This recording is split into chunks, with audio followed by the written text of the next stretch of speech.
এক ছিল শেয়াল পণ্ডিত।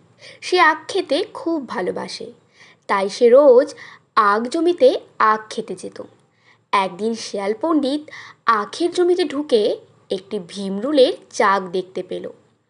শেয়াল পণ্ডিত আগে কখনো ভীমরুলের চাক দেখেনি, তাই সে মনে করল ওটা বুঝি আখের ফল।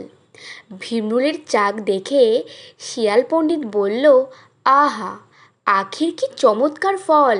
সে ভাবল, আখ খেতে তো ভারী মিষ্টি, আখের ফল না জানি কত মিষ্টি হবে। এই মনে করে যেই সে ভীমরুলের চাক খেতে গেছে, অমনি সব ভীমরুল বেরিয়ে কি মজাটাই তাকে দেখাতে লাগলো। তখন শিয়াল প্রাণের ভয়ে দিল দৌড়। দৌড়াতে দৌড়াতে পালিয়ে বাঁচল। ভীমরুলগুলো তাকে খুঁজে না পেয়ে চাকে ফিরে গেল।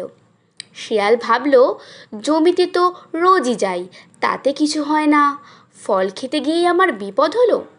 আখ খেতে যাব না কেন, যাব, তবে ফল না খেলেই হলো।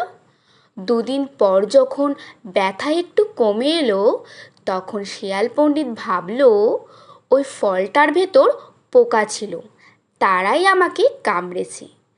আগে যদি ফলটাকে নাড়া দিতাম, তবে পোকাগুলো বেরিয়ে যেত, তারপর আর ফল খেতে কোনো কষ্ট হতো না। আহা, সে ফল খেতে না জানি কতই মিষ্টি। তবে আর ফল খাবো না কেন, খাবার আগে পোকা তাড়িয়ে দিলেই হবে। পরদিন আবার সে আখ জমিতে গেল। প্ল্যান মতো লাঠি দিয়ে যেই ভীমরুলের চাকে নাড়া দিয়েছে, অমনি আর যাবে কোথায়, ভীমরুলের দল এসে শিয়াল পণ্ডিতকে কামড়িয়ে আধমরা করে তবে ছাড়ল। সেই থেকে শিয়াল পণ্ডিত পণ করেছে আর কখনো আখ খাবার লোভ করবে না। বন্ধুরা, অতি লোভ করা কখনোই ভালো নয়।